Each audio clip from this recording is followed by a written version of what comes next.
అమ్మ వచ్చినప్పుడు ఎంత సంతోషంగా ఉంటుందో, అదే అమ్మ ఊరికెళ్ళేటప్పుడు ఎంతో బాధగా, గుండె బరువెక్కినట్టుగా ఉంటుంది కదా! సో, అదే పరిస్థితి నాది కూడా. 4 రోజుల క్రితం అమ్మొచ్చింది. ఈ 4 రోజులు ఎలా గడిచిపోయాయో కూడా నాకు తెలియలేదు. అంత హ్యాపీగా నేను, పిల్లలు ఎంజాయ్ చేశాము. కానీ ఎప్పుడైనా సరే అమ్మ వెళ్ళిపోవాలి కదా! సో, బస్ స్టాండ్‌కైతే దిగబెట్టడానికి వచ్చేసాను. ఇంగా బాధగానే వచ్చేసాను. కానీ వచ్చేసరికి మా స్ట్రీట్‌లో ఉండే నైబర్స్, మా చుట్టాలు, మాకు తెలిసిన వాళ్ళు అందరూ కూడా బస్ స్టాండ్‌లో వేరే వేరే పనుల మీదొచ్చారు. అందరూ ఒకటే ఊరికెళ్తున్నారు. నాకైతే ఎంత హ్యాపీగా ఉందో. మా పిన్ని కూడా వచ్చిందా, చాలా చాలా హ్యాపీ నాకైతే ఇంకా. కాసేపటికి ఇంకా బస్ కోసం వెయిట్ చేస్తున్నామా, బస్ అయితే వచ్చేసింది.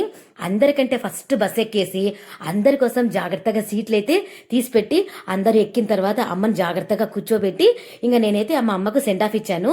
ఇంకా బస్ అయితే బయలుదేరి వెళ్తూ ఉంది. అమ్మ వెళ్లే వరకు బస్సు స్ట్రీట్ దాటే వరకు, బస్ స్టాండ్ దాటే వరకు అక్కడే ఉండి వెయిట్ చేసి బస్సు వెళ్ళిపోయిన తర్వాత నేనైతే వెళ్ళిపోయాను. ఎంతైనా అమ్మ వెళ్ళిపోతుంటే చాలా బాధగా ఉంది కదా!